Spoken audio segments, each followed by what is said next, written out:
Bore yma, dyn ni yn mynd i parhau yn y cyfres. Dyn ni wedi bod yn gweithio troi dros yr wythnosau diwethaf, sef pan mae Duw yn gofyn. A trwy'r cyfres yma, dyn ni yn ystyried rhai o'r cwestiynau mae Duw, trwy hanes y Beibl, wedi gofyn i'w bobl. Ond nid yn unig bod nhw'n cwestiynau dyn ni'n edrych ar bod Duw wedi gofyn i'w bobl, dyn ni'n edrych ar nhw efo'r lens fel cwestiynau mae Duw yn gofyn i ni heddiw hefyd. Ac fel y pobl oedd Duw wedi gofyn ar y pryd, mae'r cwestiynau yma yn cwestiynau sydd yn mynnu ateb gyda ni gyd heddiw hefyd. Maen nhw'n cwestiynau ac atebion sydd yn gallu siarad i fewn i'n bywydau ni heddiw. A dyn ni wedi edrych ar sawl cwestiwn yn barod, ble o'i ti, beth sy'n dy law, beth yw dy enw di. Ond bore yma, dyn ni'n troi at cwestiwn arall, sef ble mae dy frawd? Ble mae dy frawd? Ac trwy'r cwestiwn yma, dyn ni'n mynd i edrych ar bore yma gyda'n gilydd. Dyn ni'n mynd i weld sut mae'r cwestiwn yma yn un sydd yn siarad i fewn i lot fawr o bethau. Sy'n siarad i fewn i cyflwr ein calon ni, ein perthnasoedd, ein cyfrifoldebau ni, a sut dyn ni'n trin ein gilydd. A troi'r cyfan, dyn ni'n mynd i weld beth ydy gweledigaeth Duw ar gyfer sut dyn ni fel ei bobl yn byw. Felly, cyn bod ni'n mynd i fewn i'r testyn a darllen efo'n gilydd, dyn ni yn just mynd i weld lle ydyn ni fel y cyd-destun o'r adnodau byddwn ni'n darllen gyda'n gilydd. Achos mae'r hanes dyn ni'n troi at o bore yma yn dilyn syth o'r hanes clywon ni wythnos diwetha i chi oedd yma pan oedd Rhys yn rhannu. Ac yr hanes cawsach chi oedd Adda ac Efa yn doedd. So, jyst wneud recap sydyn o lle dyn ni wedi cyrraedd o hynny. So, roedd Duw wedi creu y byd, ac roedd bob dim yn berffaith. Roedd popeth yn byw mewn undod gyda Duw a gyda'i gilydd. Achos dyna oedd bwriad Duw o'r cychwyn cyntaf, dyna oedd calon Duw i'r byd. Ond wnaeth popeth newid ar ôl i pechod dod i fewn i'r byd. I fewn i'r byd perffaith oedd Duw wedi creu. A felly fel canlyniad, dyn ni'n gweld sut mae undod a'r perthynas yn cael ei torri. A fel clywon ni wythnos diwetha, roedd ateb Adda ac Efa i'r hyn oedd wedi digwydd ar ôl iddyn nhw mynd yn erbyn Duw, oedd un i guddio yn doedd. I guddio o'r cywilydd o'r hyn roedden nhw wedi gwneud, cuddio oddi wrth Duw. Ac roedd rhaid iddyn nhw gwynebu'r canlyniad o'r hyn oedden nhw wedi gwneud, dyma ni hefyd yn gweld Duw yn ei ras ac yn ei cariad yn cyfarfod gyda nhw. Fel oedd Rhys wedi rhannu wythnos diwetha, God came not to rub it in, but to rub it out. Ond o'r pwynt yma yn yr hanes, roedd y byd a bwriad greiddiol Duw i'r byd a dynoliaeth wedi torri. Ac oherwydd hynny, roedd rhaid i Adda ac Efa gadael yr ardd roddodd Duw iddyn nhw. Ac dyma pryd dyn ni'n codi'r hanes y fyny y bore yma, yn Genesis 4. Cysgodd Adda gyda'i wraig Efa, a dyma hi'n beichiogi. Cafodd blentyn, sef Cain, ac meddai, dwi wedi cael plentyn gyda help yr arglwydd. Wedyn, cafodd blentyn arall, brawd i Cain, sef Abel. Tyfodd Abel i fod yn fugail, ond roedd Cain yn trin y tir. Adeg cynheuaf, daeth Cain a peth o gynnyrch i'r tir i'w rhoi yn offrwm i'r arglwydd. Daeth Abel a rhai o oen cyntaf y praidd a rhoi'r rhai gorau yn offrwm i Dduw. Roedd Abel a'i offrwm yn plesio'r arglwydd, ond wnaeth ddim cymryd sylw o Cain a'i offrwm Roedd Cain wedi gwylltio'n lan, roedd ei weld ar ei wyneb. Dyma'r arglwydd yn gofyn i Cain, ydy'n iawn i ti wylltio fel yma? Pam wyt ti mor ddig? Os gwneud i beth sy'n iawn, bydd pethau yn gwella. Ond os na wneud i beth sy'n iawn, mae pechod fel anifail yn llechu wrth y drws. Mae am dy gael di, ond rhaid i ti ei rheoli. Dwedodd Cain wrth ei frawd, gad ni fynd allan i gefn gwlad. Yna, pan oedden nhw allan yng nghefn gwlad, dyma Cain yn ymosod ar ei frawd Abel a'i ladd. Dyma'r arglwydd yn dweud wrth Cain, ble mae Abel, dy frawd di? Atebodd Cain, dwi ddim yn gwybod, ai fi sydd i fod ofalu am fy mrawd? A dyma'r arglwydd yn dweud, gwranda, mae dy waed dy frawd yn gweiddi arna i o'r pridd, melltith arna ti. Rhaid ti adael y tir yma lyncodd waed dy frawd pan wnes ti ei ladd. Byddai'n ceisio trin y tir, ond yn methu cael cnwd da ohono. Byddai'n croedro gwmpas yn ddi-gyfeiriad. Felly, o'r pwynt yma fel dyn ni wedi clywed, mae Adda ac Efa wedi gadael yr ardd i ffwrdd o bopeth da. Roedd eu perthynas gyda Duw a'r byd wedi torri. Roedden nhw'n byw mewn byd syrthiedig. Ond, a mae hwn yn bwynt bwysig dwi'n credu, hynny, mae'r hanes yn cychwyn gyda gobaith yn dydy, lle mae Duw yn rhoi bywyd ac yn rhoi gobaith. Achos dyma Efa yn beichiogi ac yn rhoi enedigaeth i fab, Cain. A dyma hi'n deud, dwi wedi cael plentyn gyda help yr arglwydd. Felly yng nghanol y cysgod o bechod, dyma Adda ac Efa yn profi gobaith Duw ac yn gweld Duw sy'n dal i ofalu droston nhw ac amdano nhw. A wedyn ar ôl i Cain cael ei eni, dyma'r ail fab yn cael ei eni, sef Abel. So dau fab, dau frawd. A felly dyma'r dau frawd yma yn tyfu fyny gyda'i gilydd. A wedyn dyma nhw'n cychwyn gweithio mewn meysydd gwahanol i'w gilydd. Dyma Abel gyntaf yn dod yn fugail, yn edrych ar ôl praidd o ddefaid. A dyma Cain yn dod yn ffermwr, yn edrych ar ôl y tir ac yn gweithio a'i thrin y tir. A wedyn pan mae adeg y cynheuaf yn dod, dyma'r ddau yn dod i roi peth oedd gyda nhw yn ôl i'r arglwydd fel offrwm. A felly dyma Cain yn dod gyda'i peth o'i gynnwrch i roi i Dduw, achos dyna oedd ei gwaith o'n doedd oedd yn edrych ar ôl y tir. So dyma fe'n dod a peth o hynny i'r arglwydd. A wedyn, dyma Abel yn dod gyda rhai o'r oen cyntaf y praidd i roi i'r arglwydd. Ond dyma si lle mae allan cael bach yn anodd i ni ddeall, achos dim ond un o'r offrymau sydd yn cael ei dderbyn gan Dduw.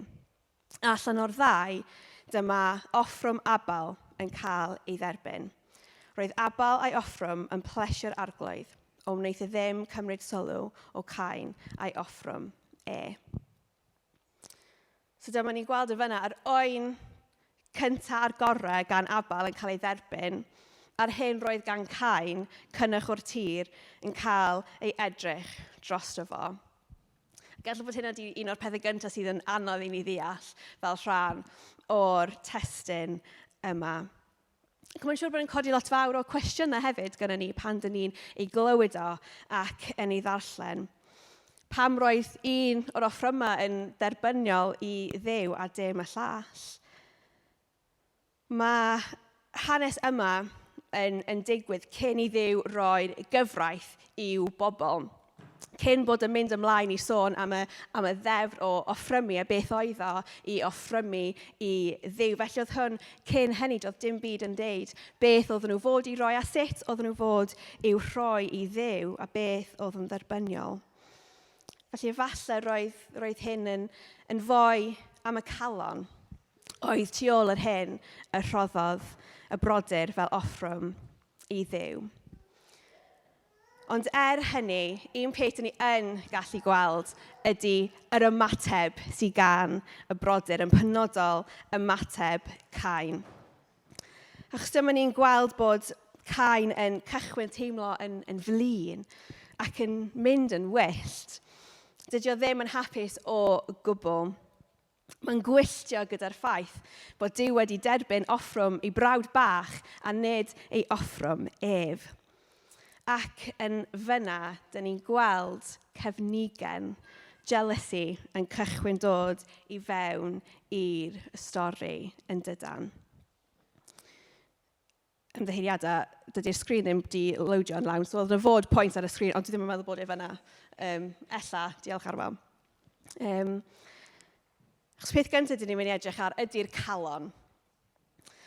Achos dyn ni'n gallu darllen, dim problem. Achos dyn ni'n gallu gweld yn fan hyn yr ymateb bod Cain yn cael i beth sydd wedi digwydd. Dyn ni'n gallu darllen o'n meddwl, mae hwn yn ymateb naturiol i gael yn dydy. I weld ei frawd yn cael ei dderbyn o flaen Duw a nid fe ei hun. Felly mae cynfigen siŵr o fod yn ymateb i hynny. Gennau chwaer mawr ac i chi sydd efo chwiorydd a brodyr, mae'n siŵr bod chi'n cyfarwydd iawn efo'r teimlad o cynfigen. Dwi'n cofio pan o'n i'n fach, teimlo hynny'n aml iawn pan oedd yn dod i penblwyddi y pethau, ac oedd yn chwaer yn cael penblwyddi anrhegion amazing, ac o'n i'n cael tym byd. Sef y pwynt o penblwyddi, ond fel merch bach o'n i ddim yn hapus. So mae'n siŵr bod cynfigen yn teimlad naturiol i ni gyd wedi ei brofi. Ond dyn ni'n gallu darllen yr hanes yma ac yn meddwl, wel, mae hyn yn hollol dealladwy fod Cain yn teimlo fel hynny. Ond mae'n y gwirionedd bwysig iawn yn fan hyn i ni. Achos y gwirionedd am emosiynau ac teimladau fel hynny ydy. Os maen nhw'n mynd yn unchecked fel petai, maen nhw'n gallu tyfu i fod yn fwy nag emotion yn dydan. A dyn ni'n gweld hynny yn digwydd fan hyn yn achos Cain. Bod y teimladau a'r emotions yma yn tyfu ac yn tyfu nes bod nhw'n cymryd control ohono fo. Sgwn i os chi erioed wedi sylwi os ydych chi wedi bod yn cegin yn trio berwi pot o pasta neu reis. Ac os ydych chi'n gwylio'r pot, mae'n cymryd hirach i ferwi, ond pan ydych chi'n gweld y dŵr yn cychwyn berwi yn dod i top pot, os ydych chi'n gweld o, beth ydych chi'n gallu wneud? Ydych chi'n gallu troi'r heat i lawr, neu wneud yn siŵr bod e ddim yn berwi drosodd a gwneud llanast. Ond beth sy'n digwydd os ydych chi'n troi rownd am eiliad bach, am funud bach, beth sydd yn digwydd? Mae'n berwi drosodd yn dydy. Mae'n berwi drosodd ac yn gwneud llanast mawr dros y popty. Ac mewn ffordd dyna dyn ni'n gweld yn fan hyn yn digwydd gyda Cain. Roedd calon Cain wedi cael ei gymryd a gafal gan genfigen, cymhariaeth, blinder a balchder. Ond fan hyn, dydy Duw ddim yn gadael i Cain ar ei ben ei hun gyda dim ffordd allan, dim rhybydd. Yn lle, mae Duw yn dod ato fe, cyn bod Cain yn actio ar y teimladau, yn gadael ei pethau berwi drosodd. Mae Duw yn dod i fewn. Ac mae Duw yn rhybuddio Cain i beidio fod yn ddi gyda'i frawd. Ac yn trio deud wrtho fo i beidio gadael i'r teimladau mae'n teimlo cael gafal ar ei galon. I beidio actio ar yr emotions. Achos dyna lle mae pechod yn gallu tyfu yna ni, yn ein calonna ni, yn y llefydd yna sy'n weithiau i weld wedi cuddio, ond dyna lle mae pethau yn gallu tyfu, yn y llefydd dawel yna yn ein calon yn bywydau ni. Lle weithiau dyn ni'n gallu magu cymhariaeth yn lle diolchgarwch, balchder yn lle gostyngeidroedd, a blinder yn lle ymddiriadaeth. Mae diarhebion, llyfr yn yr Hen Testament, yn deud hynna wrthon ni. A sori, sef wedi dod ar y sgrin, ond mae diarhebion 4 yn deud hyn, gwarchod dy galon o flaen bob dim arall, achos dyna fy nhanes dy fywyd. Gwarchod dy galon o flaen bob dim arall, achos dyna fy nhanes dy fywyd. Ond i Cain, y rhybydd, Duw yn dangos iddo fo, mae yna ffordd allan o hyn, ffordd o gomodi, dydy Cain ddim yn gwrando ar Dduw. Ac mae'n gadael i'r emotions a teimladau cael gafal ar ei galon ac ar ei weithredoedd. Mae'n cael ei yrru gan y resentment a'r cenfigen sydd ganddo fo. A dyma ni'n gweld Cain yn mynd ag abal allan i gefn gwlad. A dyna lle mae'n ymosod arno fo a'i ladd. Ac yn fyna, dyn ni'n gweld roedd y resentment bod offrwm Abel wedi cael ei dderbyn ac nid offrwm Cain ei hun a'r cenfigen o hynny wedi cael gafal ar ei galon. Fel roedd Duw wedi rhybuddio. Ac arweiniodd Cain at drais tuag at ei frawd.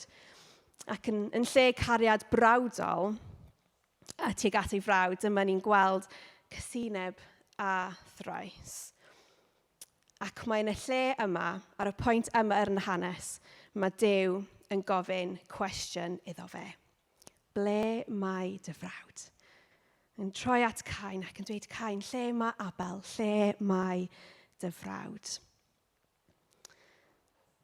A be dyn ni'n gweld nesaf yn siarad i fewn i'n perthnasoedd ni a perthynas. Achos yn y cwestiwn yma gan Dduw, fel dyn ni wedi meddwl dros y cyfres yma i gyd, dydy Dduw ddim yn gofyn y cwestiwn achos dydy o ddim yn gwybod lle mae Abel. Dydy ddim achos mae Duw ddim yn gwybod yr ateb. Dim dyna pam mae Duw yn gofyn y cwestiwn. Ond yn lle, yn y cwestiwn yma, lle mae dy frawd, dyn ni'n gweld Duw yn rhoi cyfle i Cain i fod yn onest o flaen Duw. Yn rhoi cyfle i Cain cyfadda i'r hyn mae wedi gwneud ac i edifarhau, i droi yn ôl at Dduw ac i gymryd y cyfrifoldeb dros ei actions ac i droi gefn ar pechod. Ac yn fyna, dwi'n meddwl dyn ni'n gweld rhywbeth hyfryd mewn ffordd, achos dyn ni'n gweld yn fyna y math perthynas mae Duw eisiau gyda pob un ohono ni. Y perthynas mae Duw eisiau gyda'i pobl o'r cychwyn gyntaf hyd heddiw. Perthynas lle dyn ni'n gallu mynd ato fe. Beth bynnag ydy cyflwr ein calon ni. Beth bynnag dyn ni wedi gwneud. Lle bynnag ydyn ni yn ein bywyd. Ond un lle dyn ni'n gallu mynd ato fe. Yn gallu bod yn onest o'i flaen. Yn gallu mynd fel yr ydyn ni. A derbyn ei ras, ei gariad, ei fyddeiant a chymod.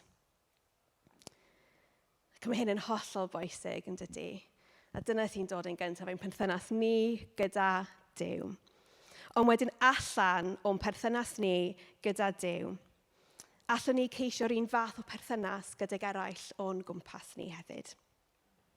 Roedd Duw yn roslon gyda Cain, a fel pobl sydd wedi cael ein creu ar addeliw Duw, dylen ni hefyd ceisio fod yr un peth yn ein perthnasoedd ni. Ond yn ôl yn yr hanes, nid dyna beth mae Cain yn neud yna. Yn lle, ar ôl i Duw gofyn iddo fe lle mae dy frawd, mae'n troi yn ôl at Dduw ac yn deud wrtho fo, dwi ddim yn gwybod lle mae o. A wedyn, dyma fe'n dod yn ôl at Duw efo cwestiwn ei hun. A i fi sydd fod i ofalu am fy mrawd, mae'n gofyn wrth Dduw. Mae'r adnodau yna yn y Saesneg yn cael eu cyfieithu fel yma. Am I my brother's keeper?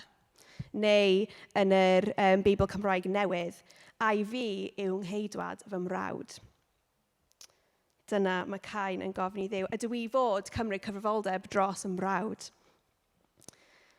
Achos yn fyna oedd Cain yn trio ymbellhau yn doedd oddi ar y cyfrifoldeb dros ei frawd a'r hyn roedd e wedi gwneud. Yn deud, dwi ddim yn dim fy cyfrifoldeb i oedd o dros Cain, so dydy hynny ddim arna i. Dyn ni'n gweld o'n rhoi pellter rhwngddo fe a'r cyfrifoldeb oedd ganddo. Nawr, i ni sydd yn darllen yr hanes heddiw a mewn cyd-destun fwy, dyn ni'n gwybod yr ateb i'r cwestiwn dydan gofynodd Duw i Cain. Wrth gwrs, roedd gan Cain cyfrifoldeb dros Abel. Nid dros actions Abel ar hyn oedd Abel yn neud ac yn byw ei bywyd, ond cyfrifoldeb dros y ffordd oedd yn gofalu amdano fo. Dros y ffordd oedd yn caru Abel. Dyna oedd ei gyfrifoldeb drosto fo. Achos dyna ydy bod yn brawd yn dydy, i fod yn chwaer, i fod yn byw mewn cymdeithas, yn mewn perthynas gydag eraill.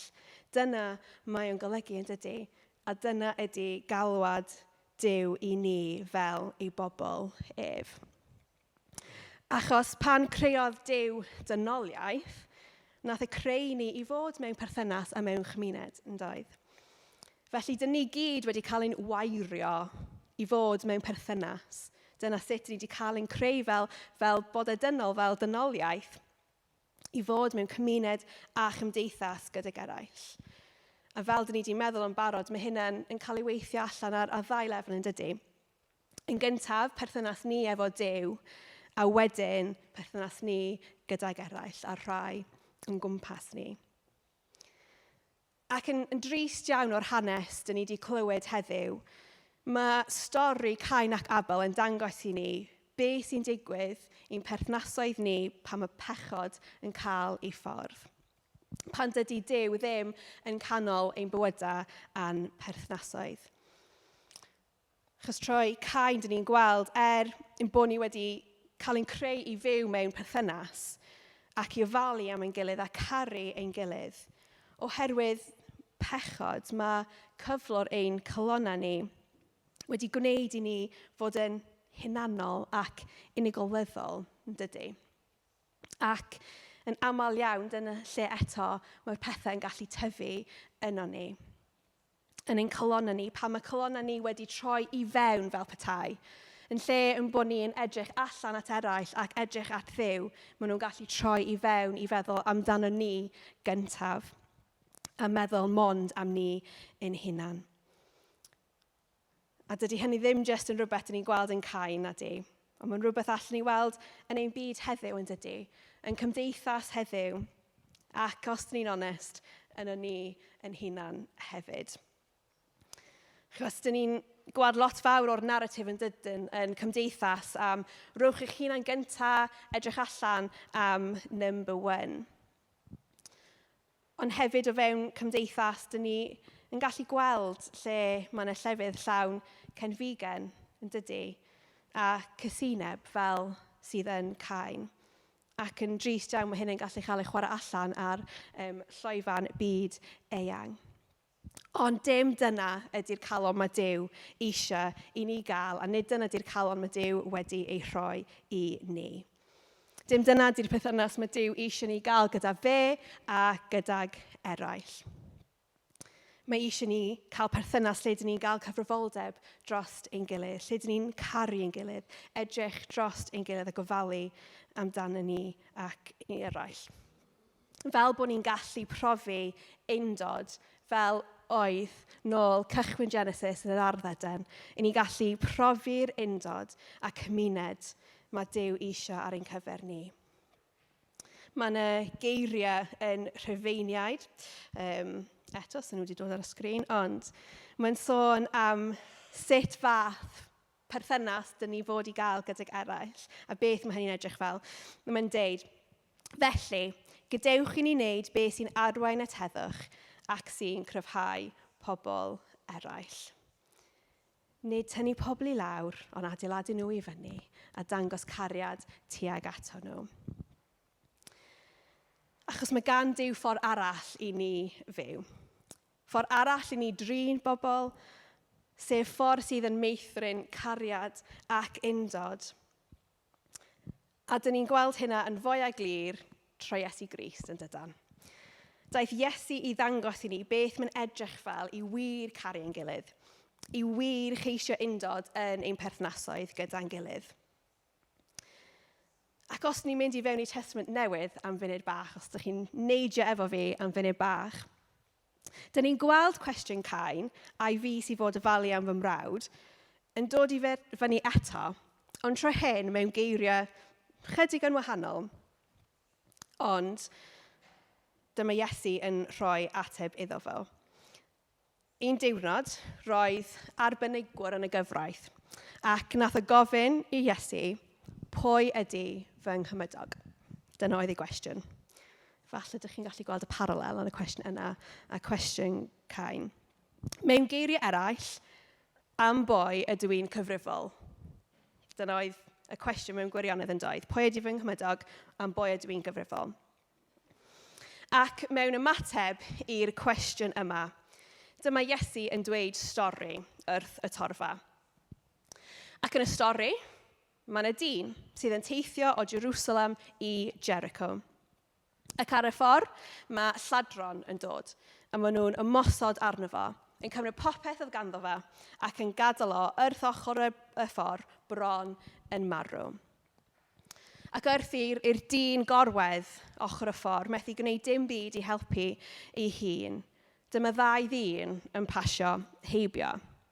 Roedd un yn offeiriad, rhywun boesig yn gweithio yn y teml ac yn arwain yn y teml. Ac y llall oedd yn lefiaid, so rhywun o loeth da, rhywun diwiol, a dyma'r ddau yma yn pasio heibio. Ond wrth iddyn nhw pasio, yn lle stopio i helpu'r dyn, fel byddwch chi'n disgwyl, beth ydyn nhw'n gwneud? Maen nhw'n croesi'r ochr arall y lôn yn dydyn. Maen nhw ddim eisiau unrhyw beth i wneud efo'r boi yma. Dyn nhw ddim eisiau helpu, felly dyma nhw'n croesi i ochr arall y ffordd. Ond wedyn, ar ôl ychydig, dyna Samariaid yn dod heibio. Nawr roedd Samariaid ac Iddewon, fel oedd y dyn, roedd Samariaid ac Iddewon ddim gyda perthynas da iawn adeg hynny. Doedd nhw ddim yn cael ymlaen, roedd yna cysundeb mawr rhwng y ddau grŵp yma. Felly byddwch chi'n disgwyl iddo fo hefyd ddim eisiau unrhyw beth i wneud gyda'r dyn. Byddwch chi'n disgwyl iddo fo pasio hefyd i ochr arall y ffordd. Ond, yn lle hynny, yn lle cerdded heibio'r dyn, dyma Samariaid gyntaf yn stopio yn dydy. Mae'n stopio. Mae'n mynd i lawr at y dyn ac mae'n helpu yn dydy. Mae'n trin ei friwiau ac mae'n mynd efo i llety lle roedd yn gallu gwella a cryfhau ac mae'n talu y person oedd bu ar lle fel oedd yn gallu gwella a chryfhau. Dwi'n meddwl gyda'r parabl yma, gyda'r dameg yma oedd Iesu yn dweud mewn ymateb i cwestiwn pwy ydy fy nghymydog i, a hefyd troi stori Cain ac Abel, dwi'n meddwl dyn ni'n gallu gweld cwpl o parallels. Yn gyntaf, dyn ni'n gweld yr ymateb o'r offeiriaid a'r lefaid, fel hynny o ymateb Cain yn dydyn. Yn rhoi pellter rhwngddo nhw a'r dyn neu frawd ac unrhyw cyfrifoldeb drostyn nhw.